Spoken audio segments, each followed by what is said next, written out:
साहब ने आपको युद्ध की चुनौती दी थी, आप युद्ध में आए और अब कह रहे साहब हम युद्ध के कौशल गदा घुमा के नहीं आए यार, मल्ल युद्ध के लिए तैयार नहीं हो। मेरा एक छोटा सा सब आते ना, मैं जब केजी में जब स्कूल में पढ़ते थे ना, तो हम एक पोएम की तैयारी करके जाते थे, है ना। और अगर वो कुछ दूसरा पोएम गाने को कहते तो बड़े कंफ्यूज हो जाते थे। जब सच नहीं बोलता, हर आदमी अपना केस जीतने के लिए साम दाम दंड भेद का इस्तेमाल करता है। अदालत को उसमें झूठ और सच में परखना है। गेहूं और गेहूं के वो ऊपर जो भूसा होता है उसमें निकालना है, ऐसे तो निकालेंगे। और आई वेट,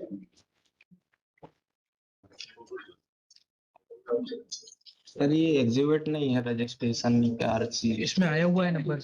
कहाँ? अरे है ना सर, ये किसी गाड़ी से हुआ है ना ये? हाँ सर, ये लिखा है D2 है ना, पैरा 15 में भी है इसमें। तो अब ये बता दो, ये नंबर किससे मैच कर रहा है? आपसे नंबर से मैच कर रहा है या इनके नंबर से मैच कर रहा है?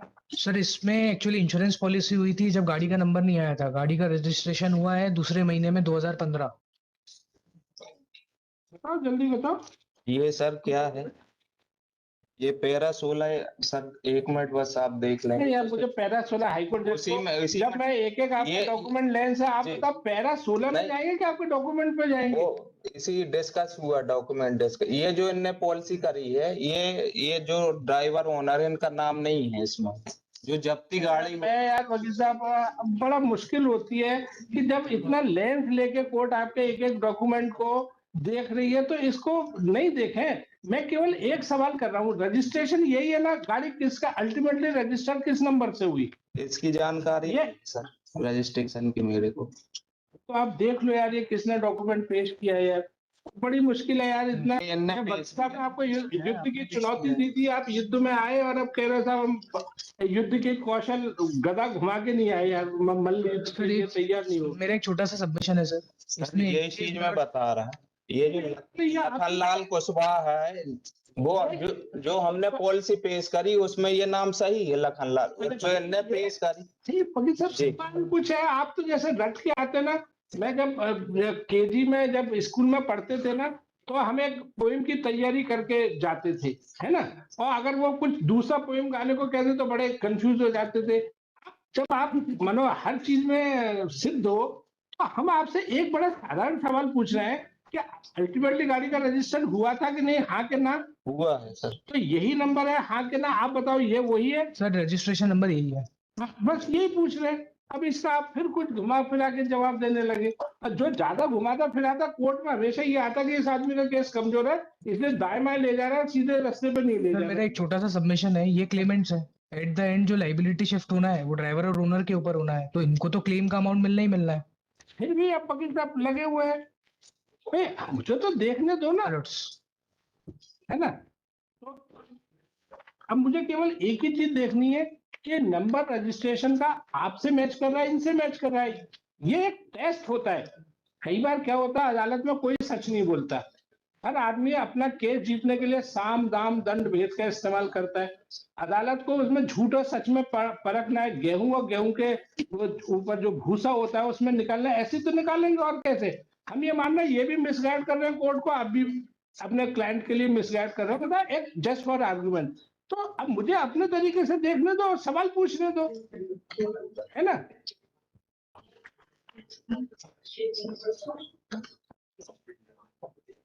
टू 44810 244 और ये 3500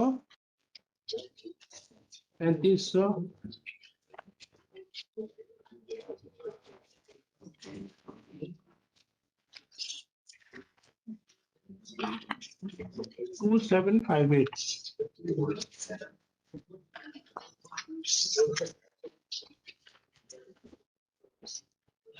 क्या चेसिस नंबर में अंतर है ना? आपके चेसिस नंबर से ये नहीं मिल रहा। बिल्कुल। तो चेसिस नंबर में आखिर में है 3500-8758 और 3500-2758 है ना। Therefore, registration number in registration number exhibit D2, the chassis number is not matching with that of register ये chassis number in exhibit D3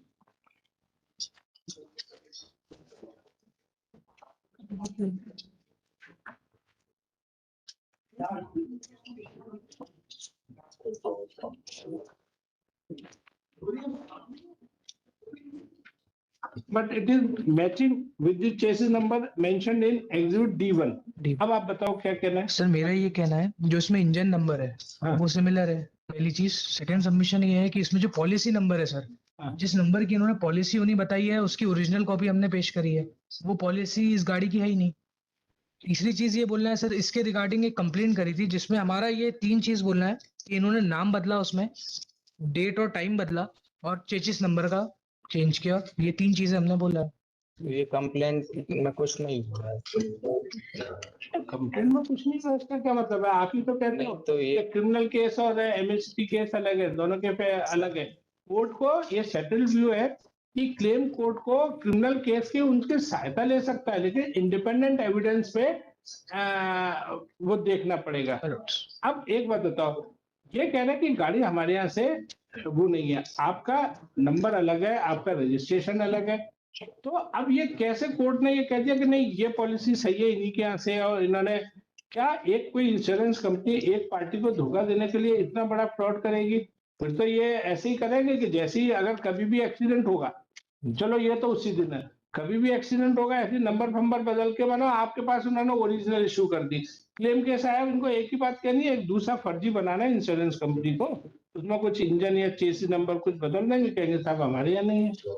sir मैं यदि परमिट करें तो मैं वही बता रहा है इसमें। अच्छा चलो हम एक और बात कह रहे हैं, आपने जो प्रीमियम दिया उसका प्रूफ पेश किया आपने। अगर सपोज एक और टेस्ट है, देखिए एक देयर आर सर्टेन टेस्ट, अगर आपने ये कराया तो इस एक्सीडेंट से पहले आपने कुछ इनको दिया होगा, पेमेंट दिया होगा, आपने कोई प्रूफ फाइल किया? दिया है ना इसमें। कहाँ बताइए? ये इस सर 1 मिनट बस मैं बता दूं, बहुत इससे क्लियर हो जाएगा। यार हम जो जब प्लीज प्लीज उनका मत बताना, वो मैं पढ़ूंगा ही, उनका मत बताना कि उन्होंने मैं अपना बता दे। अपने रसीद नहीं पेश किया ना, पेमेंट का, पेमेंट की कहाँ रसीद है बताओ? क्या एग्जीबिट बताओ, पेमेंट की कहाँ रसीद है? ये पॉलिसी की कीमत 1.5 लाख रुपए आया है इंडोफॉर्म। इसमें कौन से डॉक्यूमेंट में आया है? आपने वो किसको दी है ना? नहीं ये तो सर ये जब्ती में आया है। क्या है ये जो ट्रैक्टर जब एक्सीडेंट के बाद थाने में जब्त होता है उसमें ये आया है। ये आया उल्लेख दावा था जब ये पर 10 P7 P8 P7 P8 है जी, जब्ती पत्रक है सर वो। जब्ती पत्रक में उसकी डिटेल। मैं तो आपसे ओरिजिनल डॉक्यूमेंट, आपको कोई ऐसा नहीं है, देखिए कोर्ट किसी तरफ झुकने के लिए नहीं बैठी है कि आपका दावा खारिज करना है या इनका अलाउ करना है। सर अगर आप मैं उस पर बिल्कुल नहीं जा रहा, मैं तो ये फैक्ट में बताना चाह रहा कोर्ट को कि P7 में क्या लिखा है। नहीं हमारी पॉलिसी को फर्जी नहीं बताया, इनके बयान में आया है। अच्छा तो ये बोला है आपकी पॉलिसी सही है, ये बोला है क्या? नहीं फर्जी नहीं है इसका मतलब सही। कोर्ट के एटमॉस्फेयर में काय को ब्रांच मैनेजर बोलेगा कि इनकी पॉलिसी, वो तो कह रहा है कि हमारी पॉलिसी ये है, मतलब उसका मतलब यही हुआ ना कि ये नहीं है। सर तो कोई दो में से एक तो सही बताने, इनने हमारी जो पॉलिसी जो हमने D1 पेश करी है वो उसको फर्जी नहीं बोला इनके मैनेजर। फर्जी इनका कहना है कि फर्जी शब्द मुंह से नहीं निकाले, इसलिए दावा सर वो पढ़ के बता दें एक बार। चाहिए। मैं शपथ लेके कथन करता हूँ ये पॉलिसी फर्जी है as per IPC section sir 420 बिल्कुल बोला है। ऐसा करके, मतलब बोले पूरे इंग्रेडिएंट्स नहीं बोले, जैसे ओथ होती है ना, जैसे किसी संवैधानिक पद की ओथ होती है, तो कई बार इसलिए चैलेंज कि एक जगह वो तुतला गए, एक शब्द छूट गया, तो इनका कहना होता था कि पूरे शब्द नहीं बोले, क्योंकि पूरे शब्द नहीं बोले तो इसलिए जो है। ये पढ़ के बता दे सर। आई थिंक इसको और फर्दर आर्गुमेंट करके इसको ऐसे रख देना है ना, क्योंकि और बहुत सारे केस लगे है ना। अब मेरे समझ रहे हो, मैं मुझे बड़ा ये दिलचस्प केस लग रहा है, इसीलिए मैं सुबह यही सोच रहा था कि मैं लेंस लेके घर में सोच रहा था कि अगर वो केस आज लिस्ट होगा तो मैं लेंस लेके पूरा ये करा दूं। अब बेसिकली आर्गुमेंट आपका आ गया कि साहब उसने ये शब्द नहीं बोले। नहीं, शब्द की बात नहीं, That जो जब्ती हुई है ट्रैक्टर की, witness for the insurance company did not state in clear words that policy D1 filed by the not claimant forged. is forged, है ना?